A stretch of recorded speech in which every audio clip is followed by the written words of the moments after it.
ನನ್ನ ಬಣ್ಣ ಬದಲಾವಣೆ ಆಗಕ್ಕೆ ಸಾಧ್ಯವೇ ಇಲ್ಲ. ಇದು ಒರಿಜಿನಲ್ ಬಣ್ಣ. ಈ ಬಣ್ಣ ಸಾಧ್ಯವೇ ಇಲ್ಲ.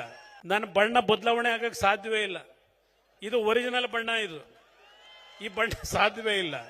ಪಾಪ ನಮ್ಮ ಪರಮೇಶ್ವರ್ ಹೇಳಿದ್ದಾರೆ ಕುಮಾರಸ್ವಾಮಿ ಬಣ್ಣ ಈಗ ಗೊತ್ತಾಗಿದೆ ಅಂತೇಳಿ. ನನ್ನ ಬಣ್ಣ ಬದಲಾವಣೆ ಆಗಕ್ಕೆ ಸಾಧ್ಯವೇ ಇಲ್ಲ. ಇದು ಒರಿಜಿನಲ್ ಬಣ್ಣ. ಈ ಬಣ್ಣ ಸಾಧ್ಯವೇ ಇಲ್ಲ. ಪಾಪ ಹೇಳಿದ್ದಾರೆ. ಇದು ನಮ್ಮ ಎರಡೂ ಪಕ್ಷಗಳ ಹೊಂದಾಣಿಕೆ. ಪರಮೇಶ್ವರ್ ಅವರೇ, ಏನಾದರೂ 2006-7 ಯಡಿಯೂರಪ್ಪನವರು ನಾವು ಸೇರಿ ಸರ್ಕಾರ ಏನು ರಚನೆ ಮಾಡಿದ್ವು, ಆ ಸರ್ಕಾರ 20 ತಿಂಗಳು ನಾವು ಮುಂದುವರಿಸಿದ್ರೆ ಇವತ್ತೆಲ್ಲ ಕಾಂಗ್ರೆಸ್ ತೊಲಗ್ತಾ ಇದ್ದಿದ್ದು ಈ ರಾಜ್ಯದಿಂದ. 2006-7 ಕಾಂಗ್ರೆಸ್ ಈ ರಾಜ್ಯದಿಂದ ನಿರ್ನಾಮ ಆಗ್ತಿತ್ತು. ಅವತ್ತೇ ತೊಲಗಿ ಹೋಗ್ತಾ ಇದ್ರು. ನಮ್ಮ ರಾಜ್ಯ ಒಳ್ಳೆ. ಇವತ್ತು ಹೇಳ್ತೇನೆ, ಕೆಂಪಮ್ಮನ ದೇವಸ್ಥಾನದಲ್ಲಿ ಪೂಜೆ ಮಾಡಿ ಬಂದಿದ್ದೇನೆ. ಅವತ್ತು ನಾನು ಯಡಿಯೂರಪ್ಪನವ್ರಿಗೆ ಅಧಿಕಾರ ಕೊಡಬೇಕು ಅಂತ ಇದ್ದವನು. ಯಾವ್ಯಾವುದೋ ಕಾರಣಗಳಿಂದ ಅದು ಬದಲಾವಣೆ ಆಯ್ತು. ಬಹುಶಃ ಅವತ್ತು ಆ ಸರ್ಕಾರ ನಾವು ಮುಂದುವರೆದಿದ್ರೆ ಕರ್ನಾಟಕ ರಾಜ್ಯ ಇವತ್ತು ದೇಶದಲ್ಲೇ ಮೊದಲನೇ ಸ್ಥಾನದಲ್ಲಿ ಇರ್ತಕ್ಕಂಥ ದಿನಗಳನ್ನು ನಾವು ಕಾಣ್ತಾ ಇದ್ವು.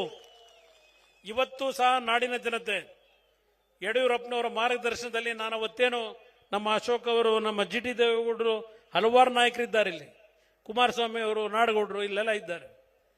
ಇವರೆಲ್ಲರ ನಾಯಕತ್ವದಲ್ಲಿ ಸೋಮಣ್ಣ ಅವರಿದ್ದಾರೆ, ಬಸವರಾಜ ಬೊಮ್ಮಾಯಿ ಅವರಿದ್ದಾರೆ, ಹಲವಾರು ನಾಯಕರು ಅವತ್ತು ಮಂತ್ರಿಗಳಿದ್ದರು. ಇವತ್ತು ನಾಡಿನ ಜನತೆ ಹೇಳ್ತಾರೆ, ಇವತ್ತು ಈ ರಾಜ್ಯದಲ್ಲಿ ಒಂದು ಅತ್ಯುತ್ತಮವಾದಂಥ ಸರ್ಕಾರ ಬಂದಿದ್ರೆ ಅದು ಯಡಿಯೂರಪ್ಪನವರು, ಕುಮಾರಸ್ವಾಮಿ ಅವರ ನಾಯಕತ್ವದಲ್ಲಿ ಅಂತಕ್ಕಂಥದ್ದು ನಾಡಿನ ಜನತೆ ಇವತ್ತು ಅದನ್ನೇನು ಹೇಳ್ತಾ ಇದ್ದಾರೆ.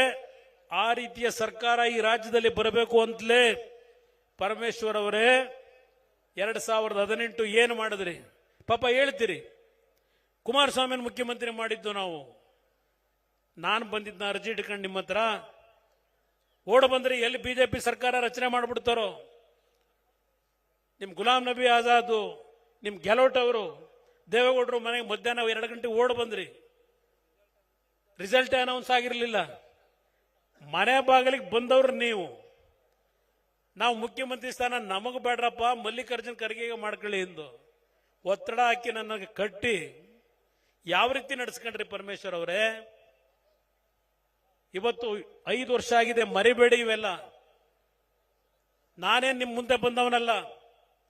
ಅದೇ ನಾವು ಯಡಿಯೂರಪ್ಪನವರು ಸರ್ಕಾರ ಮಾಡಿದಾಗ ಬಿಜೆಪಿ ಸರ್ಕಾರ ಒಂದು ಸಹೋದರ ಮನೋಭಾವದಲ್ಲಿ ಒಂದೇ ಒಂದು ಕಪ್ಪು ಚುಕ್ಕಿಗೆ ಅವಕಾಶ ಕೊಡದೆ ಆ 20 ತಿಂಗಳು ಆಡಳಿತ ಏನು ನಡೆಸಿದವು, ಆ ಆಡಳಿತದಿಂದ ಬಿಜೆಪಿನೂ ಈ ರಾಜ್ಯದಲ್ಲಿ ದೊಡ್ಡ ಮಟ್ಟದಲ್ಲಿ ಬೆಳೀಲಿಕ್ಕೆ ಅನುಕೂಲ ಆಯಿತು.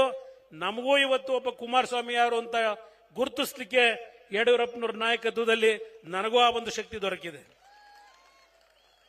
ಇದನ್ನ ಕಾಂಗ್ರೆಸ್ನವರಿಗೆ ನೆನಪಿಸ್ಕೊಡ್ತೇನೆ. ದೇವೇಗೌಡರಿಗೆ ಪ್ರಧಾನಮಂತ್ರಿ ಮಾಡೋದು ಅಂತೀರಿ. ನೀವಲ್ರಪ್ಪ ದೇವೇಗೌಡರನ್ನ ಪ್ರಧಾನಮಂತ್ರಿ ಮಾಡಿದ್ದು. ದೇವೇಗೌಡರನ್ನ ಪ್ರಧಾನಮಂತ್ರಿ ಮಾಡಿದ್ದು ಕಮ್ಯುನಿಸ್ಟರು ಮತ್ತು ಹಲವಾರು ಪ್ರಾದೇಶಿಕ ಪಕ್ಷಗಳು. ಅವತ್ತು 195 ಲೋಕಸಭಾ ಸದಸ್ಯರು ಗೆದ್ದಿದ್ರು. ಅವರು ಬೆಂಬಲ ಕೊಟ್ಟರು, ಅದಕ್ಕೆ ನೀವು ಬೆಂಬಲ ಕೊಟ್ರಿ. ದೇವೇಗೌಡರನ್ನ ಇಳಿಸಿದ್ದು ಯಾಕೆ ಇಳಿಸಿದ್ರಿ? ಏನ್ ತಪ್ಪು ಮಾಡಿದ್ರು ಅಂತ ಇಳಿಸಿದ್ರಿ?